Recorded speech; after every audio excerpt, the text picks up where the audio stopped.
दोस्तों, मेरा नाम शिव कुमार। रहस्यमय हवेली, एक अनसुलझा राज।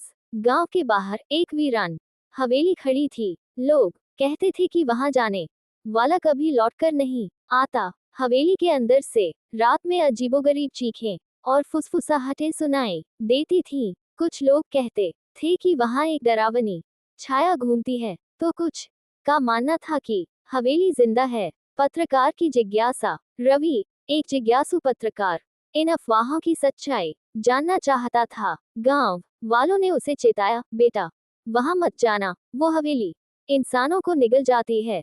लेकिन रवि नहीं माना। वह कैमरा और टॉर्च लेकर हवेली में घुस गया। हवेली के अंदर अंदर घुसते ही उसे लगा जैसे हवेली सांस ले रही हो। हर कदम पर जमीन कराह रही थी। दीवारों पर उभरते डूबते अजीब चेहरे, झूमते झूमर और छत से टपकते लाल धब्बे, सब कुछ असली था या मात्र भ्रम, रवि समझ नहीं पाया। तभी एक दरवाजा अपने आप खुला और एक ठंडी हवा का झोंका आया, जैसे किसी ने उसे अंदर बुलाया हो। भूतिया डायरी और छाया का सच। अचानक उसे एक पुरानी मेज पर खून से सनी डायरी मिली। उस पर नाम लिखा था राजकुमारी विभा। जैसे ही उसने पहला पन्ना पलटा, हवेली के कोने में कोई साया हिलने लगा। धीरे धीरे वह साया उसकी तरफ बढ़ा। यह कोई और नहीं बल्कि वही राजकुमारी विभा थी, जो 100 साल पहले इसी हवेली में गायब हो गई थी।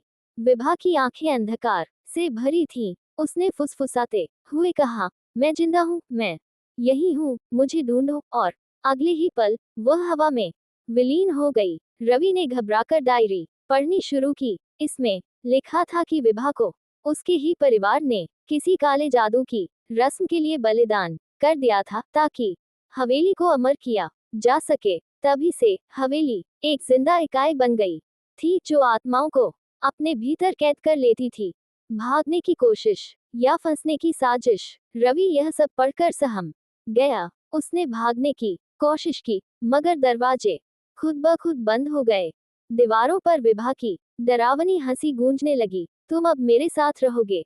रवि चीख पड़ा। उसकी टॉर्च बुझ गई। पूरा कमरा अंधकार में डूब गया और फिर डॉट सन्नाटा छा गया। अगली सुबह गांव वालों को हवेली के दरवाजे के बाहर रवि का कैमरा पड़ा मिला। उसमें आखिरी रिकॉर्डिंग थी, एक परछाई जो कैमरे की तरफ बढ़ रही थी, लेकिन रवि का कोई निशान नहीं था। और तब से कोई भी हवेली के पास जाने की हिम्मत नहीं करता, क्योंकि सच से अब भी एक आवाज आती है, मैं जिंदा हूँ, मैं यही हूँ।